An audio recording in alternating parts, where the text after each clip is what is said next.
どうもー、こんにちは。これまでいろんな時計を紹介したりおすすめしたりしてきましたけど、このチャンネルに限らずいろんな方の動画を見て、よし、この時計を買うぞってなった後に困ることってないですか？どのお店で買えばいいのか迷いますよね。これ特に初めて高級時計を買う方にとっては切実だと思いますし、実際私も初めて買おうと思った時すごく困りました。お店いろいろあるけどどこで買えばええんやーって。なので今回は高級時計どのお店で買うべきかという問題、もう少し具体的に言うと正規販売店と並行輸入店のどちらで買うべきかという問題に決着をつけたいと思いますと思ったんですが、言いたいことをまとめていたらですね、結構なボリュームになってしまいまして、1本にまとめてもいいんですが、あんまり長いと見る方も大変だろうということで前後編に分けることにしました。まず今回の前編では、そもそも正規販売店と並行輸入店って何ぞやっていうこととか、あとは並行輸入に関する疑問についてお話ししたいと思います。内容的にはこれから初めて高級時計買いますっていう方向けのものと思ってください。で、次回後編で正規並行で買うメリットとデメリットを紹介しながら、どこで買えばいいのかとかお得に買う方法など、私の結論を発表してみたいと思います。はい。前後編に分けたのは視聴者さんのことを考えました感出しましたけど、いや編集がきちんだわいや15分くらいが限界ですね、私の場合はい。それでまず最初に、そもそも正規販売店と並行輸入店とはみたいなところからお話ししたいと思いますが、さて皆さんは時計を調べていると、同じモデルなのにお店によって価格が全然違うぞって不思議に思ったことはありませんか？はい、私はあります。で、これなぜかというとですね、時計を販売しているお店が正規販売店と並行輸入店という大きく分けて2種類存在しているからなんですね。じゃあそれぞれどんなお店かと言いますと、正規販売店の方はメーカーの直営店とかメーカーと代理店契約をして販売する正規代理店のことですね。こちらの方は割と分かりやすいんじゃないかと思いますが、例えばザギンの路面店とか百貨店にあるブランドのお店なんかが代表的ですよね。特にお高いブランドの直営のブティックの雰囲気はすごいですよね。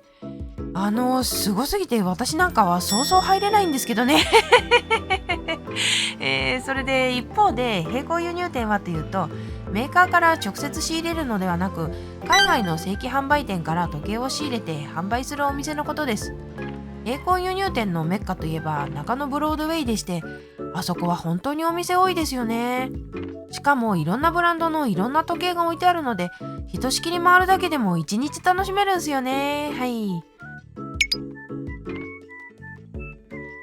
正規販売店と並行輸入店の違いはこんなところなんですが、正規とか並行とかこの辺のことで疑問に思うことってないですか？私も疑問に思っていたことがあってですね、それが何かというと、冒頭でも言いましたが、同じ時計なのになぜお店によって価格が違うのか、特に並行輸入品ってなんであんなに安いのかってこと、それから並行輸入店の商品は安全なのか偽物はないのかってことですね。並行輸入ってググってもですね、やっぱりこの辺が検索ワードとして出てくるんですよね。だから結構疑問に思っている方多いんじゃないかなと。というわけで次にこの辺のことを話してみたいと思います。それでまずは価格とか、なんで並行輸入ってあんなに安いのかってことなんですけど、例としてですね、ごく一般的なモデルを見ていきたいんですが、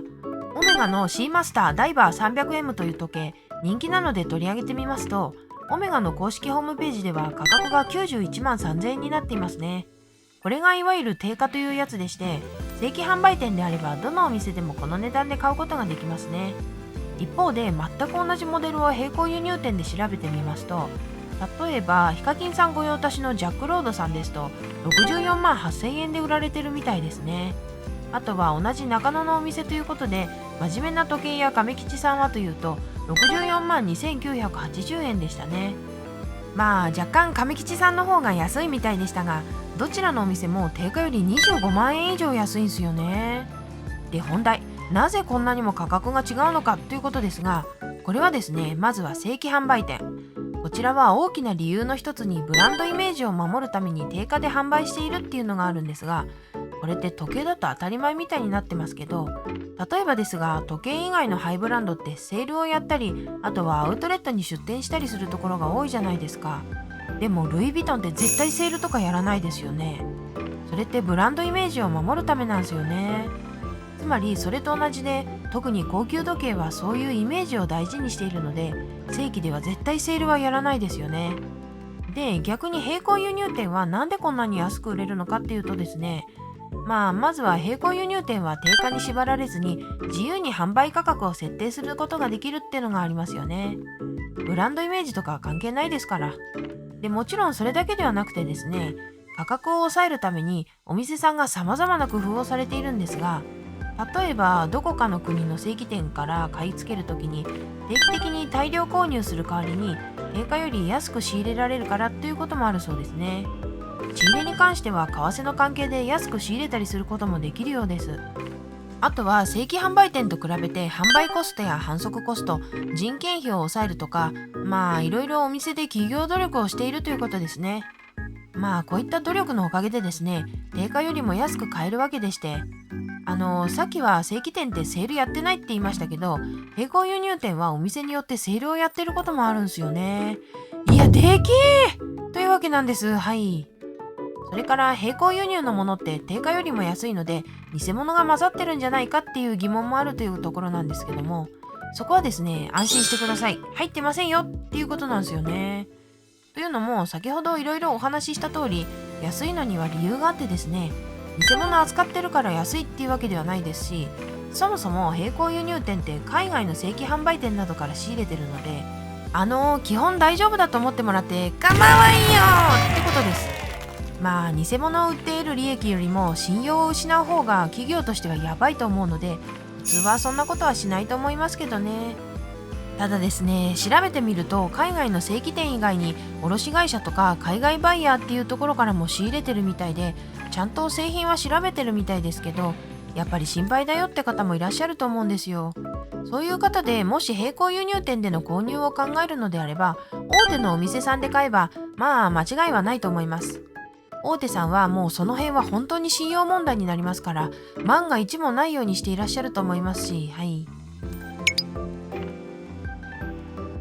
というわけで、正規販売店と並行輸入店の基礎的なところの紹介でしたが、いかがだったでしょうか。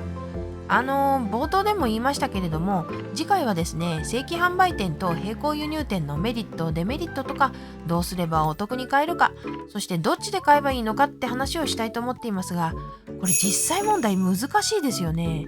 私はどっちも利用したことありますが、本当に一長一短でいつも悩ましく思っています。好きな時計をサクッと買えるくらいお金持ってたらこんなこと悩まないんでしょうけどね。いやー、成り上がりてーはあ、地道にコツコツ頑張ります。はい。それでは今回はこの辺で、次回を楽しみにしてくれると嬉しいです。では、みんな、あったかくして寝ろよー。コメントで笑い方に触れてくれる方がいらっしゃってですね、ちょっと思ったのが、可愛く笑いてんだわってことでちょっと練習してみたいと思います。有名な VTuber さんって本当に可愛く笑いますよね。笑い声だけでも頑張りたいですね。はい。それでは。